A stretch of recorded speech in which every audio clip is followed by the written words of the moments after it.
of the best in the league at allowing the fewest first quarter points.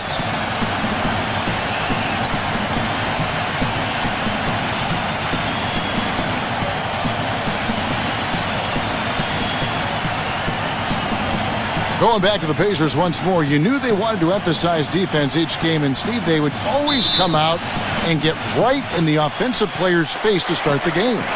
And they allow the fewest first quarter points of any team in the league last year, Kevin. That's a great way to kind of set the tempo, set the tone in a ball game. And the Pacers were able to establish that defense right away. Rose, no good. Bulls on D. Left side, George. Got it. Good job in the low post. Nice way for him to get started here early. And guys, hopefully a sign of things to come from him here. Outside Butler. The 17-footer. And he buries that one, drilling the rim on the way down. And here is Hill. Well, you got to love the season from David West last year, coming off the ACL tear back in 2011. I think he's completely back as far as that injury is concerned. He was so good last year, particularly in the playoffs. He's definitely got that shot in his arsenal. A moment to check in with Doris Burke. Doris? Earlier I spoke with Frank Vogel. Well, he talked about how tough a matchup the Bulls are for any team because of their defense. He said Coach Thibodeau really knows how to prevent an offense from doing what they want. The Bulls are experts in taking away options. If we're going to win, we'll have to find a lot of different ways to get points. Indeed they will, guys. Thanks, Doris. And David West, Clark, a locker room leader for the Pacers last season, helped lead them all the way to the Eastern Conference Finals, and a guy I know that you greatly admire. Oh, my goodness. Love the way he does his work. I call him Real Deal 21. There's nothing fluffy about what he gets done, and he's so smart and so savvy in how he approaches the game, and really a lion in the locker room for the Pacers. That's why that team was so tough in many ways, particularly defensively. Here's George. The shot's good on the assist by West. Defender a little hesitant to offer resistance as he bursts to the hoop. For Chicago, they've gone 2 for 4 from the field so far today. Rose attacking. Knocked away. Boozer kicks to Rose. Puts up the baby hook. So at the end of one quarter of play, still a close game. Pacers lead by 3. And the second quarter will get underway just after this short break.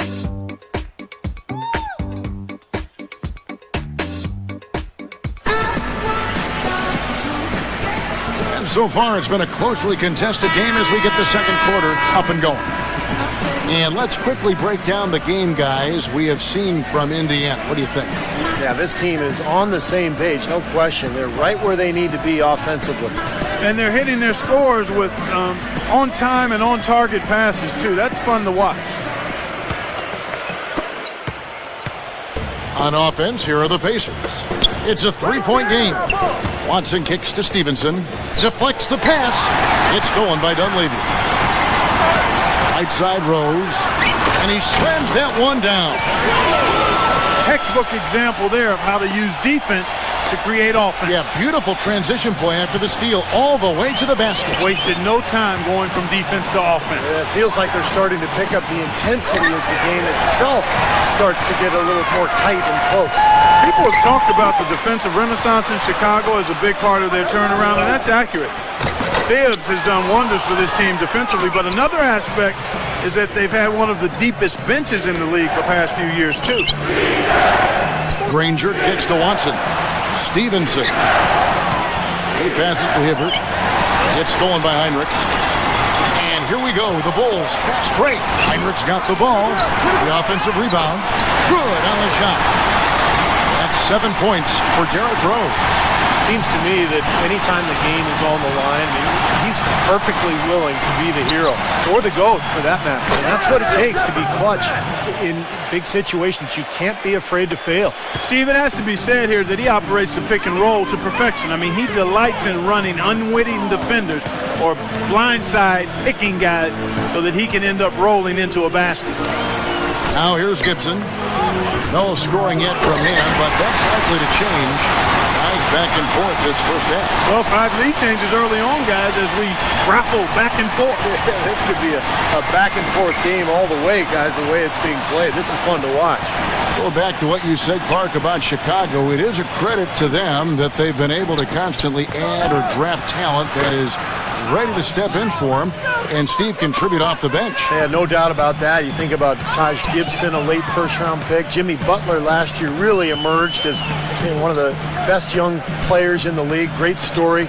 So terrific job by the Bulls front office in figuring out which player to take later in the first round.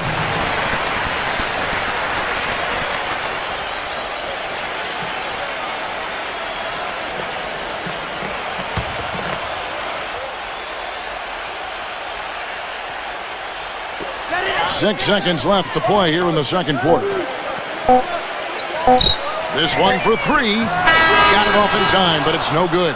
And a tight game here as we end the first half. It's the Pacers up 2. And coming up after the break, it'll be Damon Bruce breaking down all the highlights from the first half of play. Now, presented by Sprint.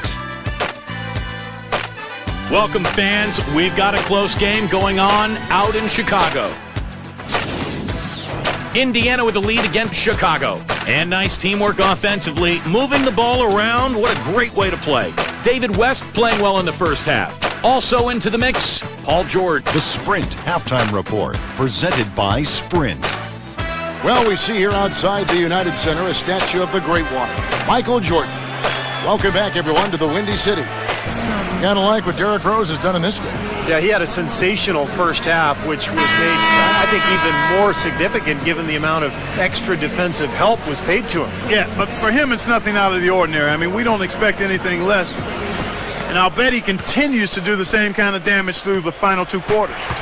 Indiana leading outside. George, Hill. Granger outside. It's back to Hill. Indiana moving it around. A nice shot by George. That's 2 bombs in a row from long range. Yeah, shoddy defense there. Far too slow to react on the closeouts. Indiana had perhaps the toughest defense in the league. They just didn't have any weaknesses defensively. If you attacked them inside, they were able to challenge you at the rim. You tried to shoot over them, they were challenging you with their length on the perimeter. And they didn't back down. So it's not a surprise they were near the top in every defensive category. And keeping us updated from the sideline, let's swing it over to Doris Burke for an update. Hi, Doris. There's no doubting, guys, that point guard Derrick Rose is the toast of his hometown of Chicago. But Rose has never been the type to court that kind of attention, preferring to keep his head down. He said, quote, "My whole life, I was always the one everyone was talking about. I've never really wanted the attention, but it has always been there. And the better I play, the more attention I get. But I hate attention. It's weird. I'm in a bind." Kevin, back to you. Yeah, he's a piece of work, isn't he? Thank you, Doris. And Clark, the numbers back up what you were saying about the Pacers. A lot of stat heads will look at opponents' effective field goal percentage as a measuring stick for defense. And the Pacers, Steve, were the best in the league at that. Well, they pass the eye test, that's for sure, Kevin. I mean, they challenge every shot. They get out to the three-point line. They block shots at the rim. And there's a reason this team was so good at the defensive end.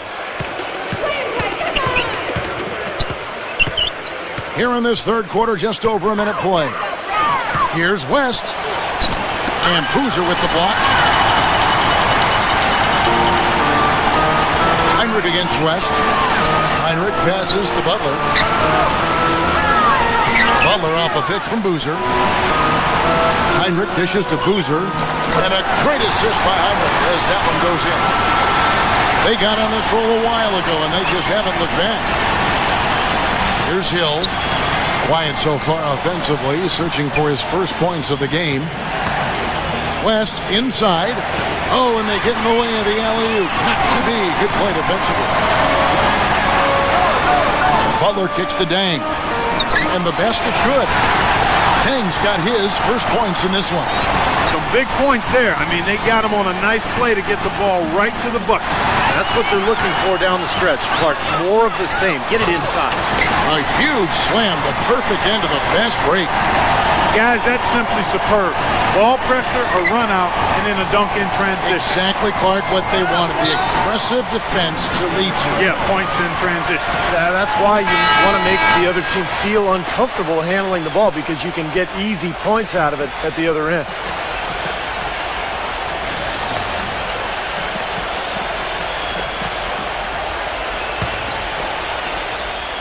Two minutes into the second half of play now. Here's Rose.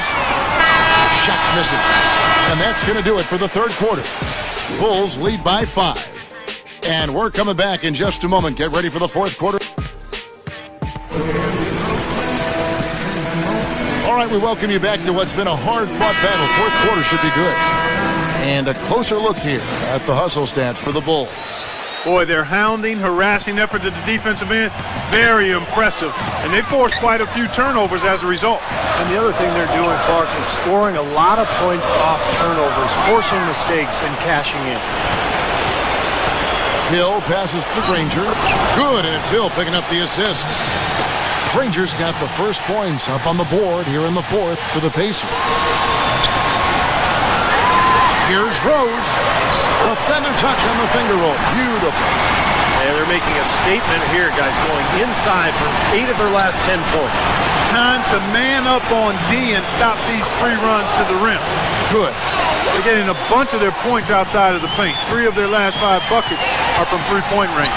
But the defense isn't making them earn it. I mean, those shots have just come on easy, open looks. And there's the call by the official. They'll count the basket here following the goaltending call. Big call, Kevin. He just didn't get there quick enough, and that's a tough break. Boy, Hibbert's checked in for Chris Copeland. Pacers trail by 4. And George kicks it to West. Count the bucket. Unstoppable offense from both teams. I love the pace this game has been played at. So does everybody else in the building. This has been a fun one. Rose dishes to Butler. Back to Rose.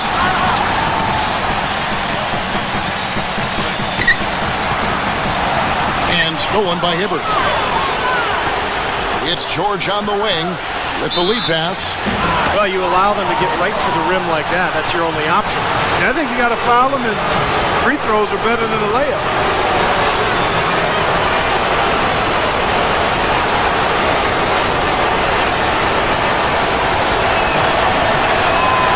And he cannot get the first one to drop. Tough one to miss.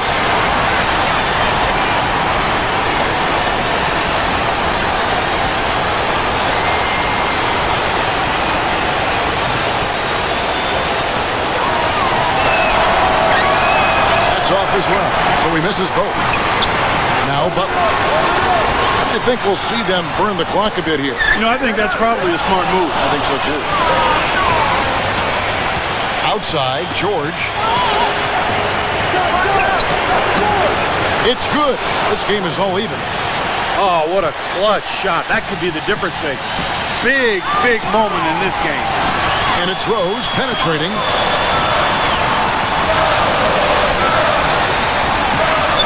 It. Boy, right now it's really tough to stop Rose.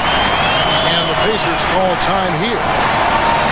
They're behind by 2. There's 18 seconds left in the fourth quarter. There's 18 seconds left to play in the final quarter. Hill kicks to George. From deep. Cleary's the triple. Boy, they've come out of halftime just smoking hot from behind the arc. Hey, trust me on this one, partner. They are going to continue to let them fly.